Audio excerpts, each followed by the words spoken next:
This is a new one. We have the business continuity plans. We know what the processes are and the procedures are, but there's no playbook. The example I like to give always is in the case when the fire alarm hits, right? If you're very well trained, you will be composed, you will follow the exits, but in reality, if 100 other people just running everywhere, you will be stampeded, right? Being an effective crisis leader is not the same set of skills or approach that makes you an effective leader outside of a crisis.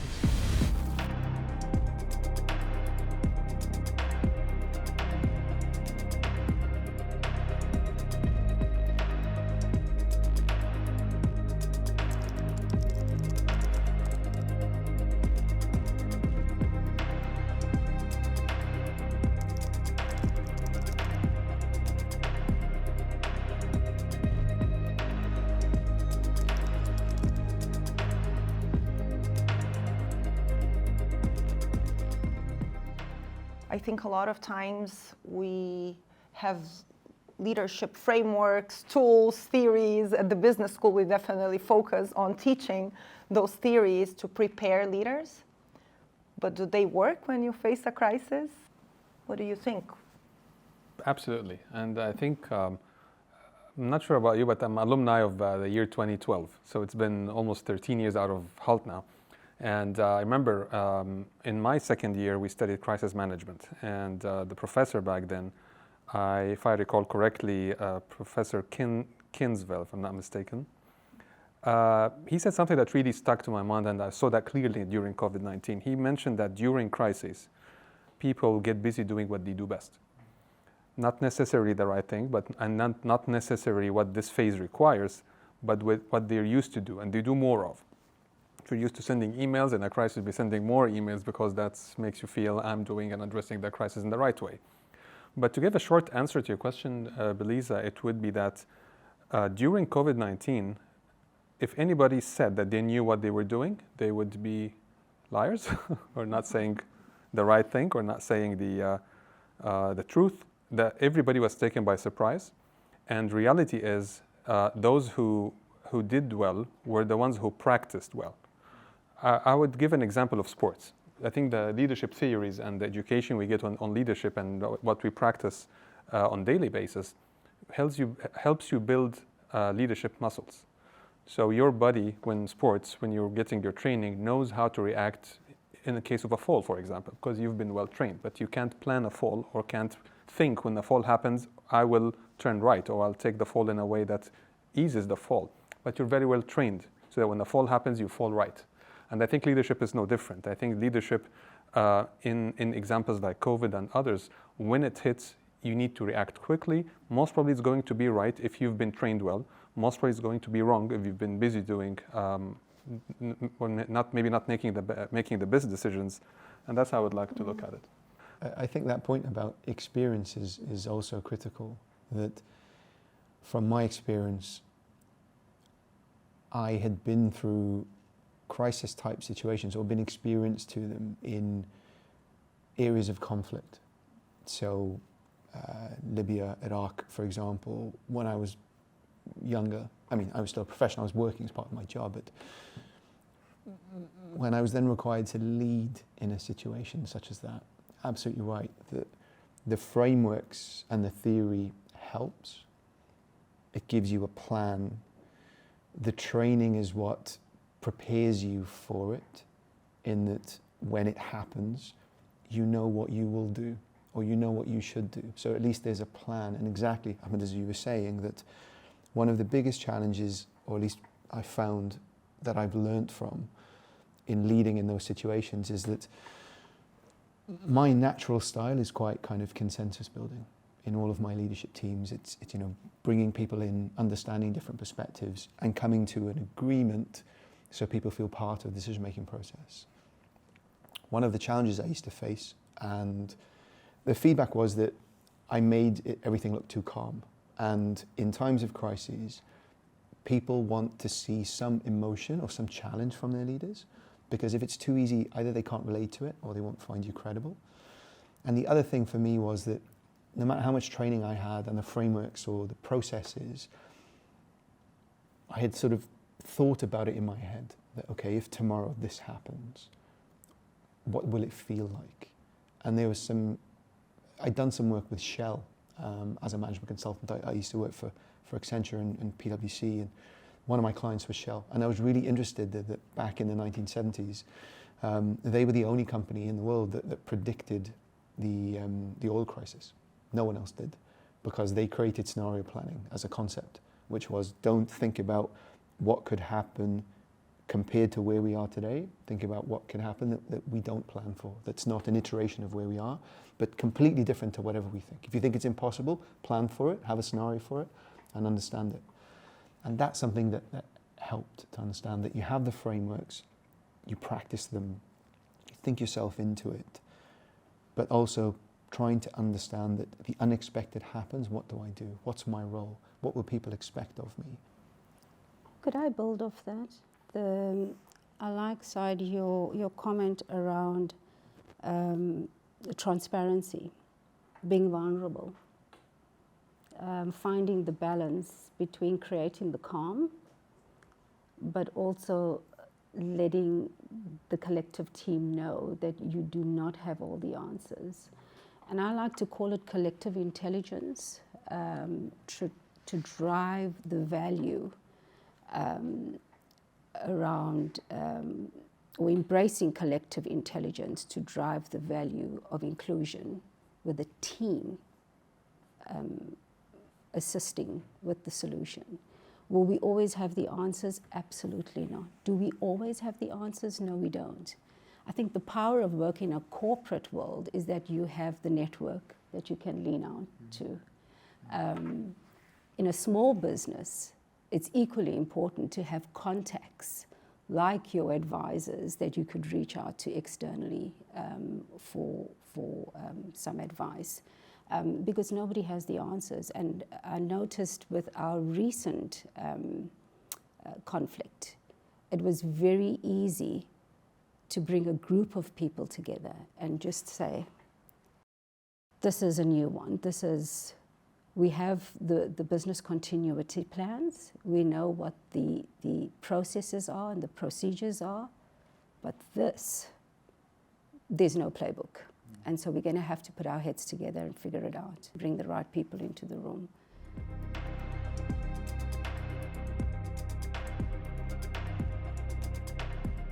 My reflection, and I would love to hear from you too, is that sometimes during the crisis, we think that the strong leaders are the ones that stay calm and collected, right? Is it true or is it a myth? Can you really stay calm and collected? How do we deal with that in times of crisis? I believe it does come with years of training, and also observing, because at some point you were junior in your career, and we learn from others. But for me personally, I do panic, but I've learned to internalize that, and I have some trusted people that I can reach out to, and really show my vulnerability and get the encouragement that is needed. We have to be authentic leaders that way. But that's how I deal with it. I would echo that I was going to say exactly that you know, what we're taught in leadership theory, authentic leadership, is a perfect example through the MBA course. Self-awareness, understanding myself. The more I got comfortable, the older I got with myself, with what I used to see as still are my failings, but understanding how I operate helps me in those situations. Whatever my routine is, whatever I need to do as a leader to be effective, whether that's at home, whether that's at work, whether it's playing sport, whatever it might be, to continue to do that, you have self-doubt. It's the doubt that drives me to want to prove to myself I can do it. But that point that, you know, there's it could be a crisis. It doesn't matter whether it's global or whether it's local, it's a crisis to someone, right? It can be a huge impact on someone's life. It may not impact anyone else, but to that person it's critically important. And I would say that the training helps you to have a structure and a framework that you can apply. So even if you are feeling panicked, exactly as you said, that we know that, okay, what do we do in the first hour? So understand immediately, you can break it down minute by minute, first 5 minutes, first 10 minutes. what's the people aspect of this crisis? Our people, our staff, their family, our friends, our immediate circle, whether it's for a company or whether it's your neighborhood, you know, depending on what's happening. How is they impacted? You know, is there anyone on a flight? Is there anyone on transit? Is there anyone in the area where this crisis has happened that immediately we need to focus on, and that's your priority? After that comes, you know, property and the business, etc. And being able to have a structure helps to calm certain people, helps to calm me. But I think the internal panic that you speak of, if we're honest, I think that we all face that. Because that self-doubt, this questioning, ensures that as much as we can, we make the right decisions. And exactly as you said, having a trusted network that you can go to play that off against, and to have something to compare with. You know, what are you doing? What's happening? What are other people doing? But ultimately, what's right for us? And if you create that psychological safety for your people, for your team, and for yourself, I would say that, and I was having this discussion with the dean a few days ago, just by coincidence, was if you make a difficult decision during a crisis and people in your close circle debate it with you, to me that's a success, because you've made the decision and they now feel comfortable enough to challenge you for it, but they don't have to take on the responsibility of the decision. So you've created that element of psychological safety to debate it. And you never know, in that part of that debate, which is healthy, you may think, actually, yes, we can adjust that decision. Maybe we can amend it, we can improve it.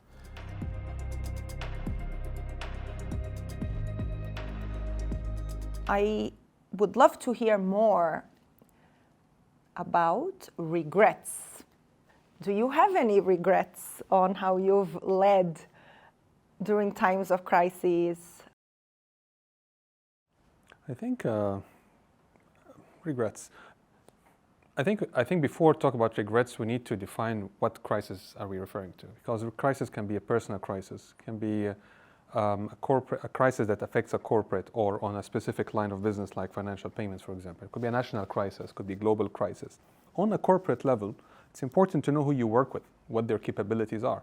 You may be an excellent player, an excellent leader. When it comes to crisis, you know exactly what you need to do. But then when it happens, you will find that you're the only person playing by the book, while everybody else is. The example I like to give always is in the case when the fire alarm hits, right?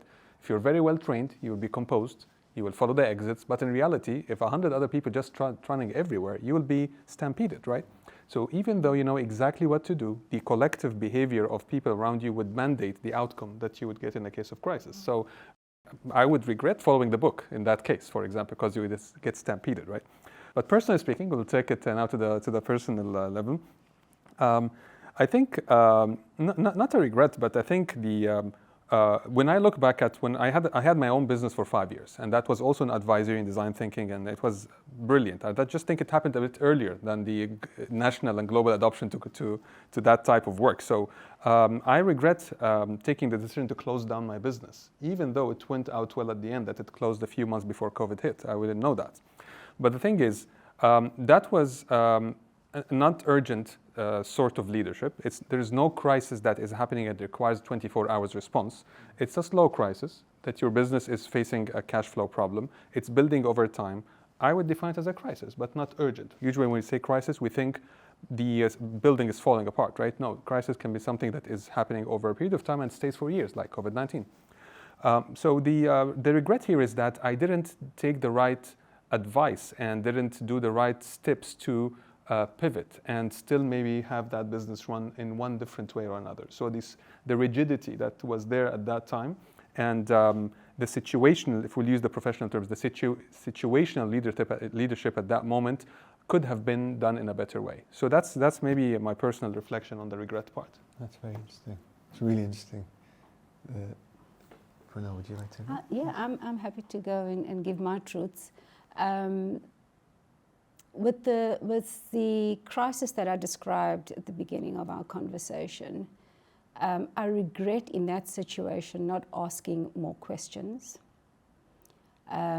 We had prepared that we were going to do payouts for millions of people. But I regret not asking the question if they would all be drawing their cash at the same time. So for me, asking in that corporate situation and thinking of the questions that should be asked when we hear the wonderful business ideas, without being the killer of the idea. Because normally in technology and operations and compliance, we always seem to be blocking business growth. The second one would be listening more. I spoke about collective intelligence and the importance of inclusion. This is something our group CEO does very well. I've observed that he listens to everybody, and then at the end of the meeting, he provides his inputs and his observations, still not giving the solution, because that's for the people in the room to come up with the solution. And I think that's something I'm still working on. That it doesn't mean that I'm the most senior in the room, therefore I have to come up with the solution. And so observing and allowing people to interact and provide their inputs based on their skill and experience at that table, not their level. I think my reflection, I mean, I have so many regrets. I don't think we have enough time today to run through all of them, but I would say that one in particular was some of the crises that I was referring to maybe in my introduction. Not fully understanding that there can be more than one crisis happening at the same time. So my crisis that I think is the global crisis, this is the geopolitical, this is the thing actually amongst the people that I work with or that I'm responsible for, my team or family, their crisis may be actually very different. And the big thing that I think is so important that I'm trying to solve doesn't register for them. And the MBA has been great at that, which is helping us to understand that not everything is a management consulting problem and there's not a framework for everything. Sometimes it is understanding people, understanding behaviors, behavioral science, what motivates people, what drives them, and what hurts them. And that's an important facet that we're trying to get better at. I can't stop thinking when you're talking now how people would use AI for in such a situation. I'm sure in today's world, in the past year at least, people would be using AI for that. They would be asking that question to AI, see how they help them manage the crisis and so on. And I would raise the question on, would that amplify the crisis or resolve the crisis? Or I mean the regret around the decisions. But I think it's just becoming more complex as we speak. Yeah, I completely agree. It's a very, very interesting point. When we talk about, as management consultants also, we have to retain the critical thinking capability and the analytic. For all of us as problem solvers, as leaders, you can't outsource that to AI. And the challenge comes in a moment of crisis. If everyone's asking AI, how do we solve it? Who's doing the thinking behind it from a people perspective? But yeah, absolutely would agree. I want to turn the temperature up a little bit. I mean, I already quite hot because you were sharing your regrets, and I appreciate that. I know it's difficult sometimes. There is a school of thought that says that transparency is needed, right, to build trust. We need to be transparent as leaders. But at the same time, too much transparency could create panic during a crisis. What are your thoughts on this? How transparent can you be during a crisis? I'll talk about it from a healthcare point of view. Let's take COVID-19, for example. And we also the charts of the deaths that was updated on a daily basis. I think that's a good level of transparency that explains to people that there is a problem, that if you don't comply with the right measures that everybody should take to control the infection, everyone will be dying, and here's the evidence. But again, I think I'll take it back to the situational piece, and again, to whether it's personal, corporate, or national. And I think this is a complex answer. We can't paint everything with the same brush. We can't say that you have to be transparent all the way from personal crises all the way to national crises, because everybody needs to know, for example, and the opposite. You can't just be secretive about everything. So I think it really depends. The big management consulting phrase, common phrase, it really depends on what is it that you're trying to achieve, what is the outcome that you're trying to achieve for that very specific problem or crisis. And being able to have that clarity and accepting that you could be wrong, but you're trying to make a decision with what you know to achieve that very specific result would mandate what level of transparency need to be addressed. Even transparency from who? From your team, or from the wider team, or for maybe your significant other, or for the population. It really depends on how we define transparency. But in general, trust is not something that you want to mess up with. It takes years to build, it takes one mistake to lose, right? So we need, and transparency is one of them. By all means, personally speaking, I'm against lying. So you cannot lie about crisis and say that there is no problem when there is a disaster. But you need to be selective on who you talk to, in what level of complexity, and in what timing, so that you deliver the objective that you're trying to achieve. Again, very general, but I think if we take specific examples, we can become more specific in describing it. I'm with you, Ahmed, on the factual transparency. I think authentically you can show your presence in terms of your character as a leader. People know you, and you can be honest to a point.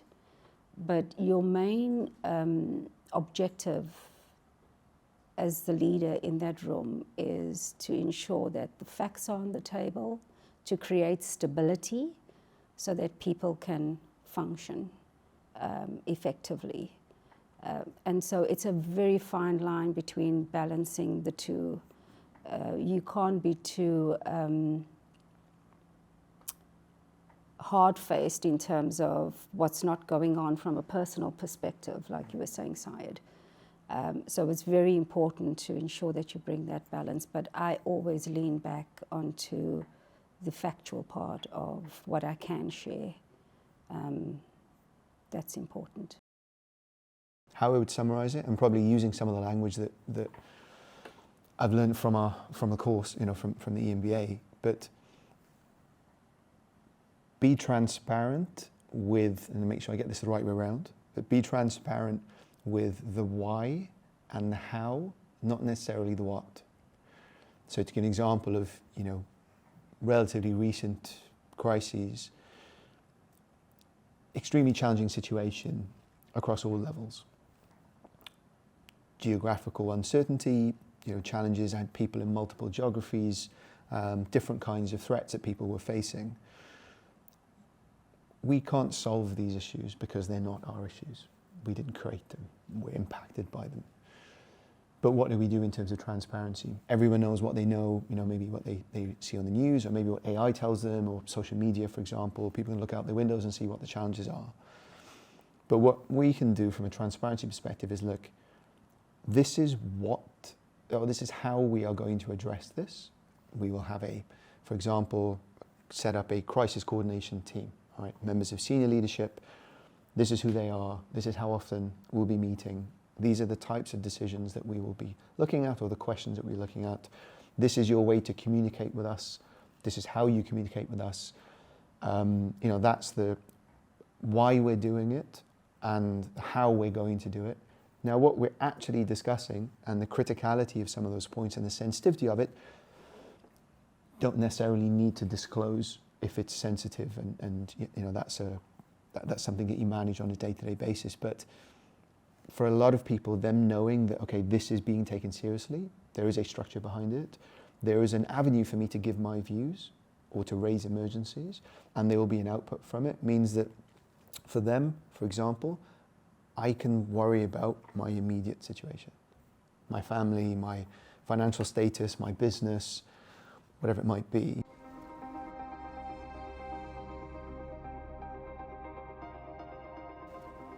Let's go for a lightning round.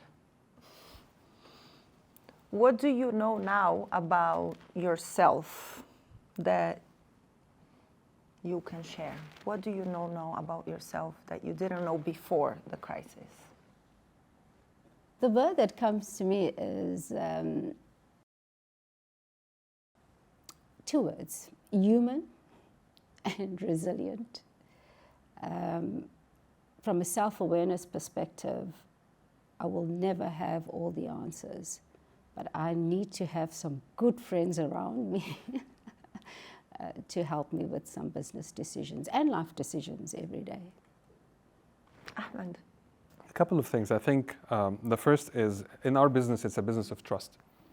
So today, in contrast to before the crisis, today I'm on speed dial for specific people, and that makes me feel comfortable that when a crisis happens, I know I'll be the first for them to call in healthcare, which is my business, or my line of business.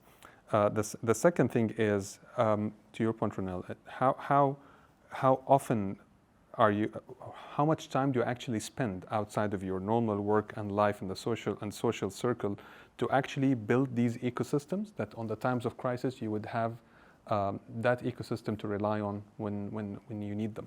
So it goes both ways, what you have to offer and what also you can lean on when you have a problem yourself. Yeah. Perspective would probably be the biggest for me, that I can overthink. I do overthink a lot, and the more experience you have, the worse that can be, because then you have multiple kind of scenarios. It sort of wanders in your own mind. But I think putting things into perspective, which is ultimately, okay, for example, did anyone get hurt? No. Is this going to be the end of etc.? Sometimes maybe yes, but no. Okay. What is it that we're dealing with, and how are we going to deal with it? And inshallah, when we wake up tomorrow morning, well, there'll be another problem that we can deal with, and we go with it. But I think perspective is important, because perspective for me helps me to be more resilient, but also to be more consistent, and not have real highs and lows. But yeah, that's my learning. What do you look for now in the people you hire, the leaders you promote? What do you think is the skill needed moving forward? I'll go, if I may. I would say one is, you want the key elements that I think we collectively would say is, around good leadership and good people, right? Competence, ability to have empathy, to obviously be capable, to be able to deliver results, to build relationships, to have trust, and those key elements. I would say being comfortable with uncertainty and ambiguity, which is, I think, we've all agreed that's probably the steady state of what we're facing. So I would say being comfortable with that. But one other thing I would say is that being an effective crisis leader is not the same set of skills or approach that makes you an effective leader outside of a crisis.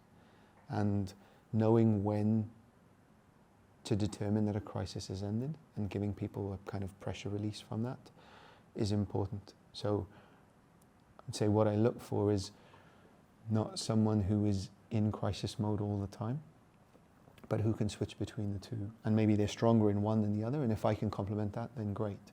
But they have to be adaptable. I would echo that, and if your question is on what you're looking for in people to be crisis leaders, that's, I think, a different question than in general.